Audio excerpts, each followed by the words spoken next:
So inconvenience is what happens when I die. Okay, good to know. Okay, I think I got what I can get. I got that snot. Okay, digestive tablet. Oh yeah, eyeball. Eye of Newt in the swamp. Yeah, I would never thought that thing was a goblin. Frankly, I would have assumed it was some sort of troll. But hey, you don't know until you know. Where's the newts? Is my question now. I think the bloodsucker is really the only thing I haven't messed with, so.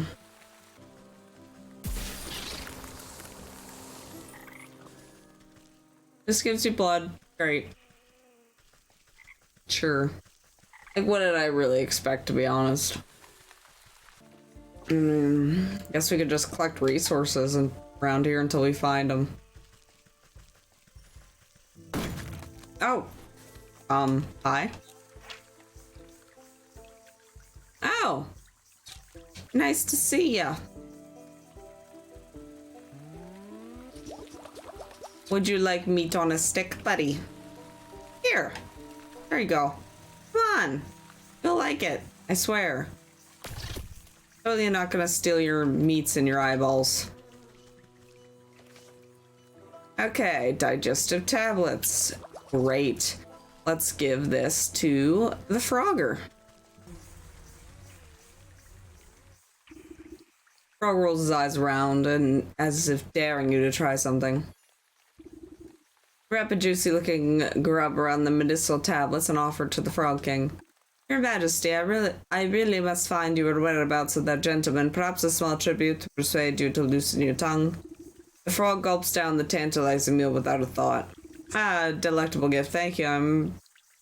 I'm pretty. Now I told you where. Oh. Thank you, my pretty. I thought he said I'm pretty. I'm like, what? His like, not that he's not allowed to say he's pretty. It was just kind of weird. His nostrils flare for a moment, then he sneezes, sending specks of wet mucus flying.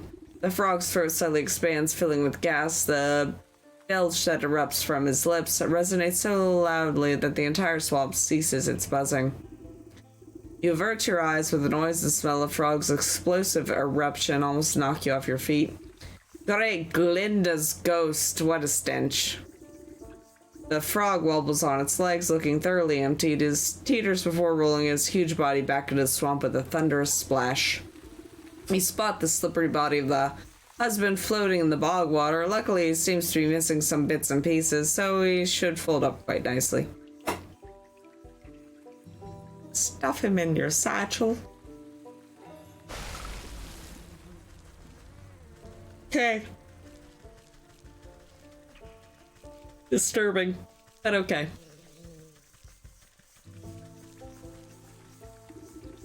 The circle of power is ready and waiting for its necromantic purpose. Here. With considerable effort, you unfold the husband's decaying body from your satchel and slap it down in the middle of the circle. Invisible shackles wrap up the corpse's limbs and pull it spread eagle against the ground. Strange mist rises from the obelisk, casting everything in a sickening green light. Slowly but surely, the corpse begins to levitate off the ground. It rotates to face each obelisk one by one. Oh, get on with it, I haven't got all day. You give the rotting head a good kick as it passes by you. But the gas was stale air, the body drops to the ground. Suddenly, it bolts upright. Gah.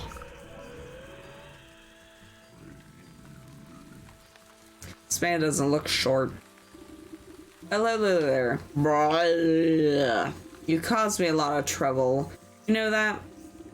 The reanimated corpse claws at his throat. Oh, sorry. Wait a moment. Near your feet, you see a disembodied tongue flopping around on the ground like a worm. You scoop it up and quickly toss it into the man's gaping mouth. Black. Though he moves his jaw, his lurching voice seems to emanate from someplace beyond.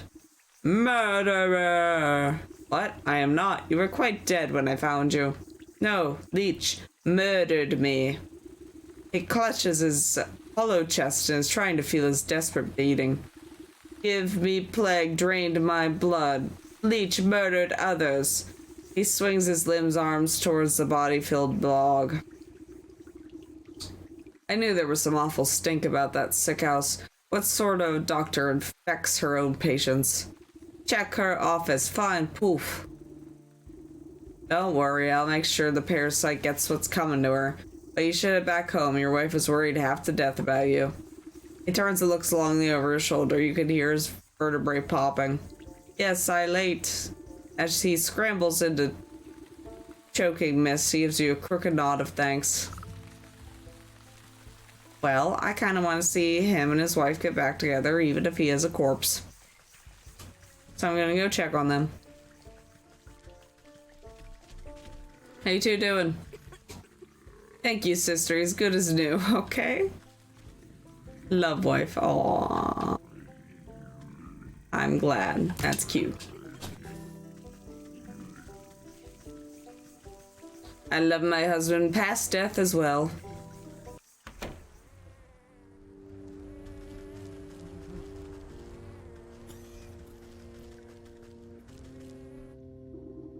While the Leech is busy with her patients, you rifle through the contents of the various cabinets in her office. Mostly dried herbs and potions, nothing seems out of the ordinary. That is until you notice a suspicious-looking bookcase set along against the wall. The books are all fake, just chopped down spines glued to a solid plank. Your fingers race across the medical titles and quickly find a loose volume. With a click of a switch, the whole bookcase swings open to reveal a secret compartment. Your heart jumps at the sight. Racks upon racks of bottled blood are arranged like fine wines.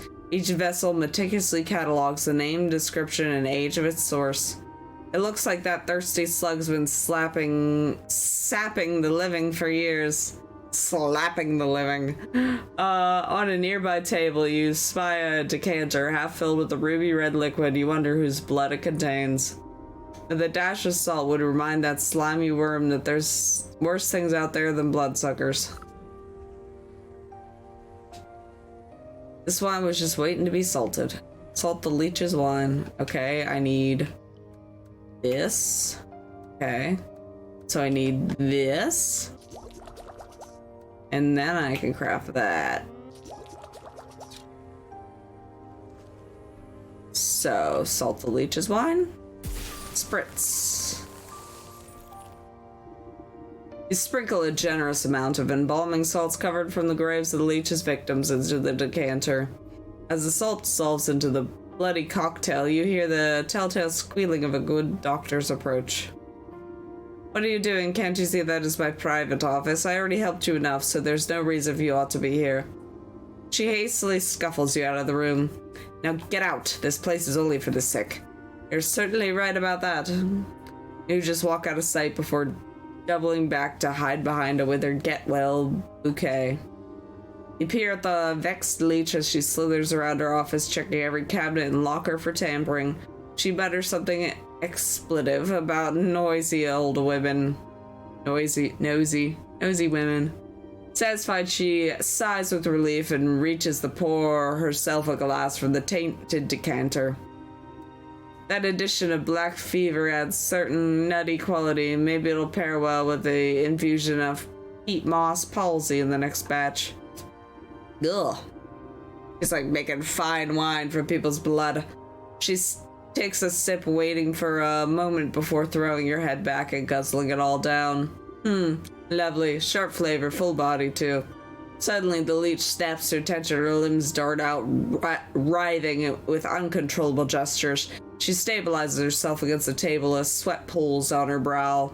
The decanter shatters against the floor, an explosion of glass. What's happening? The Leech slams the tendrils of the ghostly spirits begin to suck the moisture from her body.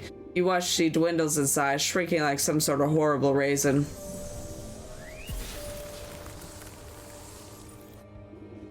Inspect the mummified worm, pressing it between your fingers lightly. Drained by the very spirits she was supposed to be healing. In your fingertips, you make out the faintest of heartbeats, the soul of the Leech. Okay. Got the Leech done. That's one of, what, 4 to begin with? That's pretty good. I don't believe this was happening right under my nose the whole time. Ah, sorry, lady. Your job now. Hopefully you'll do better. Don't eat people and make wine out of their blood. I'd say it's a pretty easy thing to avoid. I guess we can try going for something else. I guess we started the bear a little bit, but we can always try the snake or whatever. Yeah, we started doing the bear, so let's try to continue that.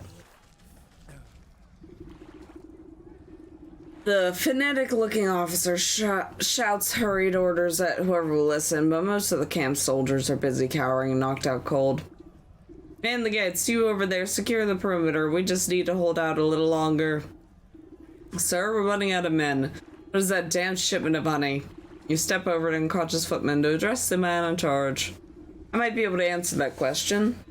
Who let this bat into the camp? Old bat into the camp. I found your quartermaster. He's having a bit of cart trouble on the road. I'm afraid your shipment isn't going to get here on time anytime soon. Why don't curse my rusty breeches? Without that honey and other supplies, we can't make honey mead. The bear's gonna flatten the whole camp when he finds out. The camp looks half flattened already. What is this ruckus about? Well, the bear is the greatest warrior there ever was, which is grand and all, but we're fighting the enemy. But once we set up camp, he likes to use us poor sods as playthings to reenact his conquests. And the only thing the bear loves as much as fighting is drinking. Guzzles up so much honey mead, we have to brew it right here at the camp just to keep up. He points to a squat-looking device tucked near some tents, a portable brewery. Without that shipment of ingredients, I don't see how we'll ever calm the bear down. He'll mash us into paste before the sun sets. Let me take a look at that brewery of yours. The bear is so in love with brawling and boozing that perhaps it's about time he received a dose of his own medicine.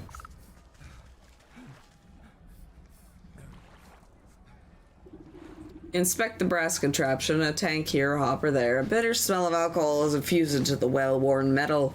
Despite the needlessly complicated dials and tubing, at the end of the day, the brewery is still just a fancy cauldron. This seems simple enough. It should be able to concoct the potion of your troubles. The rattled sergeant shrugs his shoulders at you. Sure, if you think it'll help, you need to fuel the darn thing first. Our supplies are a mess, you have to figure that out on your own. Okay. You open up the brewery to inspect the complicated innards. Big.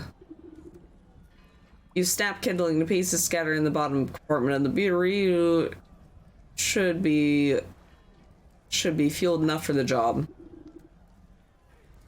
Jar of water, cinder boxes. Okay. Hello, I'm Kikostega. We're back with more Wytchwood. Witchywood, whatever it is, Wytchwood. Try to, get a little further ahead on this. Oh yeah, we were trying to do this. Collect well water. We got the things. So, is there like a little spout around anywhere? I hope there is. Ugh. And craft a cinder box. So, how do we make a cinder box again? You need rodent lard. So that's what? Kill a rat. Guessing this is a rodent. Yes, we've acquired the lard. Okay, so we got the cinder box. We can get the well water relatively easy. Set the brewery boiling. You open up the brewery to inspect its complicated innards. Give it a jar of water. You slosh cool, clear water into the brewery's main tank. Not the best space for potion brewing, but you want to preserve that honey mead flavor. You open up the brewery to inspect its complicated innards. Give it to the cinder box. At the heart of the cinder box, you set the stove chamber to brewery alight. It will bring the tank to a roiling boil. With the hiss of steam and the sound of boiling water, the rattling brewery is ready for the next step of the process. Of course, I'll need honey for the mead. The quartermaster said he was coming back from the apiary in the field, so I'd best try there. Then I'll need a It'll need a proper magical binder and a token of bear to seal the spell. Something in this camp ought to do the trick. The frothing basin of the brewery stands ready for the right ingredients. Torn teddy bear, metamorphosis elixir, and honey. Okay, where's the teddy bear? Let me guess, the bear has the teddy bear. No. Investigate the bear's tent. Which one would be the bear? Probably the big one. Through the open tent flap, you'd catch a glimpse of pillaged trinkets and treasures scattered about the spacious interior. You surmise that one of these precious objects might contain enough magical essence to use as token of the bear. Your eyes have only a moment to linger upon the giant fur-lined bed before a hand pulls the door flap shut. The sergeant gives you a disapproving glare as he ushers you away. Hey, you can't go in there. This is the bear's personal tent. You know what kind of hell that would break loose if we find someone been snooping? Don't worry. I would be careful. It seems like your men are keeping him distracted anyway. You glance over at the bear as he tosses aside soldier like a sack of potatoes. No way, no how. If you think this is bad, wait until he finds out there's no honey mead. If you're so afraid of that stomping brute, why don't you just slip away into the night? Surely it would be prolong your lifeline. And abandon all my friends. We're soldiers ought to stick together. It's our only chance. If only there was some way to stand up to the bear. Although it seems to cross the sergeant's mind, and he notices the potions of baubles hanging around your belt. Say, you're good with magical doodads and what's it, right? If you make these some sort of protective charm or talisman, then I could maybe have a chance against that monster without getting my head stoved in. If I make you a protective talisman, will you let me into this tent? I suppose it wouldn't be much to worry about you if I did. Okay. Protective talisman. Okay, we need 2 of these.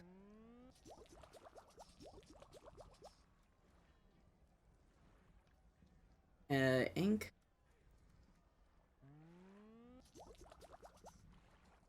And this, which needs more of campfire ember. Okay. And dog hair. So we need the poison thing, right? Okay. Wicked gemstone. Crystallized sense of evil. So that's great. And now we can do the protective talisman. And we already have enough for metamorphosis elixir.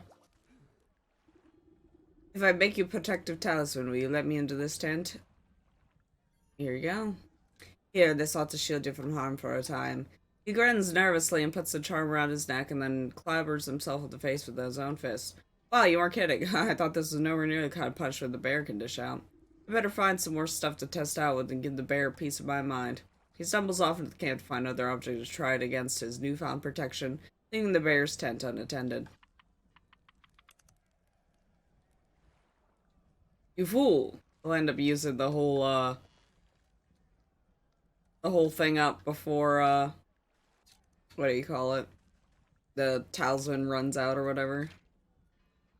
Use it for temporary storage, not much for retention. Huh, interesting. Wonder if I put something in there later. Okay, now we gotta inquire at the apiary.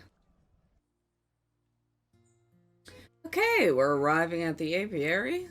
Inquire about the apiary. Hey man, what's up? Heidi, I'm afraid we're closed for the season. Closed, so I need some of your honey right away. Sorry, our supply was cleaned out just a little while ago. Funny little man with a cart. You just missed him. Yes, I met him. He's the quartermaster for the bear, but he had a bit of an accident on the road. I need to collect some more honey for the lakeshore camp. The bear? Well, that explains why the quartermaster purchased so dang much. I heard that the lumbering bully would steal the nectar from larvae if it suited him. My poor bees have already worked themselves half to death for that order, and they don't have any honey left. I wish I could do something to help you, but the only honey left in the entire apiary is Her Majesty's personal reserve. Her Majesty. Why, my sweet spring flower, the jewel of my crown, the golden son of my... Yes, get on with it. My beloved queen, she's lovely as she was wise, resides over a flowered kingdom. A shrill voice pierces the meadow and sends chills down your spine. Slave, where's my dinner? I order you to bring me the finest flowers. Right away, my love. They make it pretty this time. I don't want another one of your dandelion bouquets like some common wasp. Yes, my sweet. I think I had a better audience with the queen myself.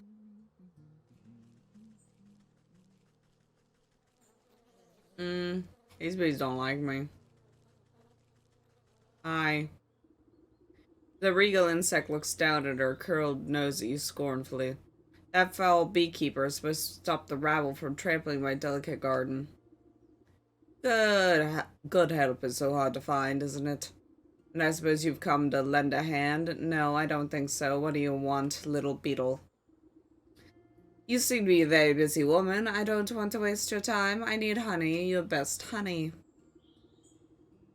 She tilts her long neck back and lets out a buzzing laugh.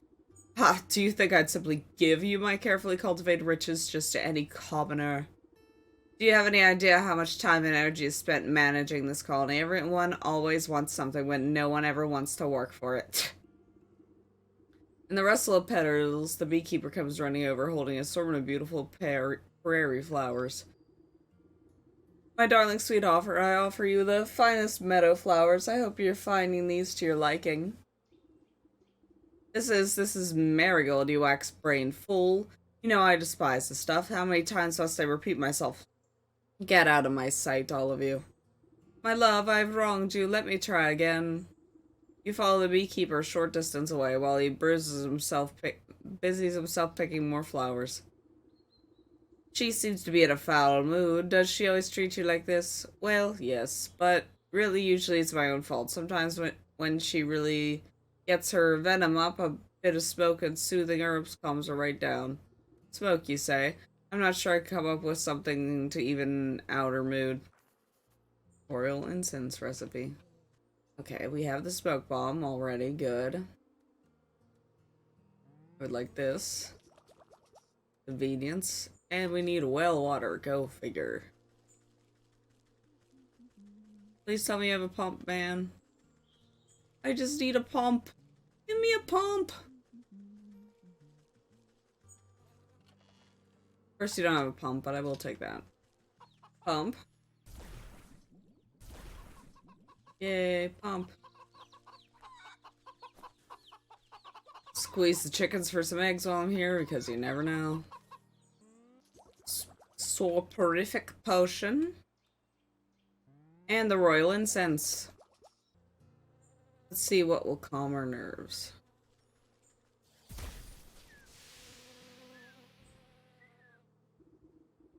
You sneak, do you honestly believe your little puff of true smoke and the queen fans herself lightly and the world begins to push and pull all around her. Ooh, does anyone feel all hot? Anyways, I was saying, the sparkling sun bears down on the queen like a warm summer's embrace. My, look at all those beautiful colors. Have they always been so bright? The queen bee stretches her arms across the sea of flowers, brushing the tips of their petals gleefully. She arcs her limbs through the myriad of colors swirling around her head. It's gorgeous. Oh, what that delicious smell. Crackling into the waxen walls of her hive, the queen pulls out a golden honeycomb. She proceeds to messily stuff the honey into her face. Delectable. Oh, it's so good. I simply have to try some, my dear. I never tasted anything so delicious in my life. She offers up a sticky handful to you. Why, thank you, my queen. Take it. Okay. Can I do anything to this thing?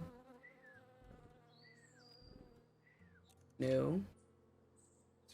Royal incense. Hostile and irritated. Cute.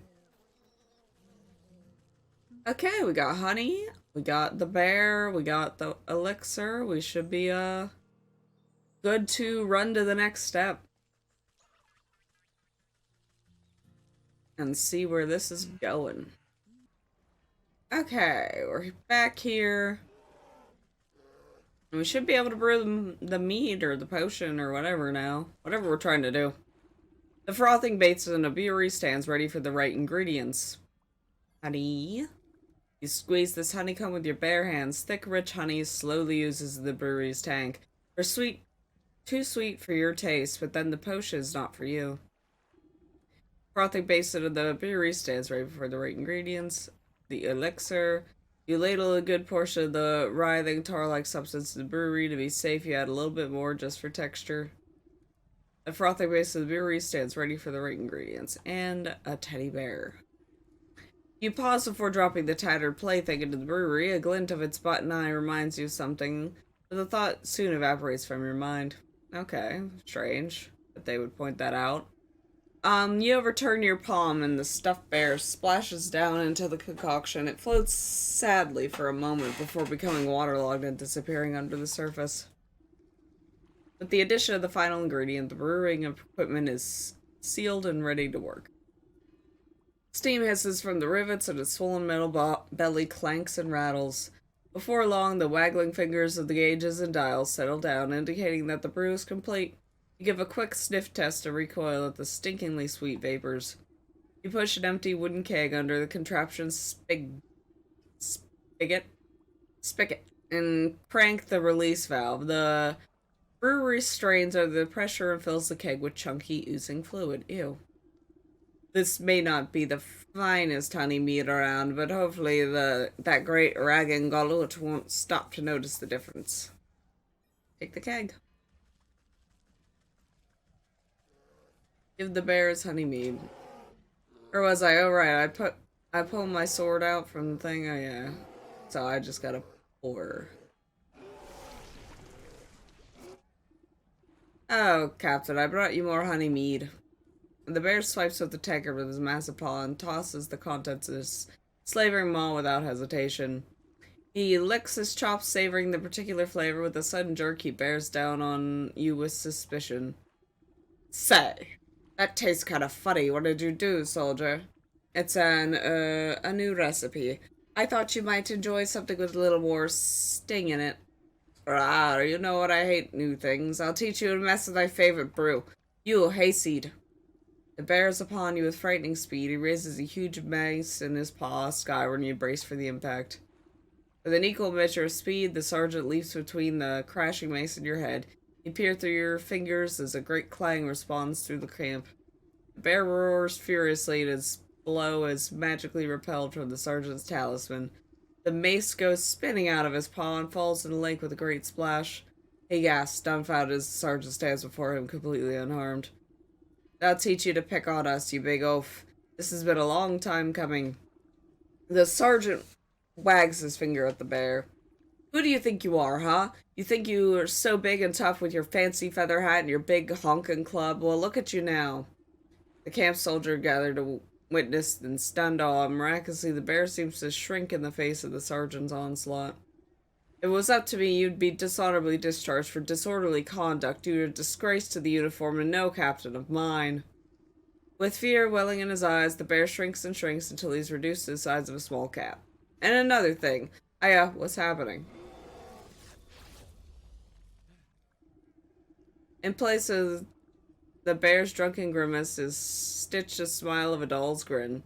Two button eyes stare back at the disapproving faces surrounding the little plush toy. The sergeant takes a step back to reveal the small shape of the stuffed teddy bear where the brute once stood. Your transformative potion has finally done its work. Gee, I guess I overdid it. He scratches his head in befuddlement, but seems genuinely relieved. Hey, Sarge, I guess that means you're in charge now, right? Oh yeah, I guess it does. Well, what are you standing around for? The camp's a mess. Let's get to work. Nah. You pick up the diminutive doll and brush some sand out of its fur. As you inspect it further, the head lolls to face you. Far within the grassy surface of its button eyes, you can barely make out a timesy crimson flame, the trapped soul of the bear. That ought to be what that old goat's after. I hope he's happy. Okay, we got the bear. Quest completed! Yay! Okay, who's next? The ox or the snake?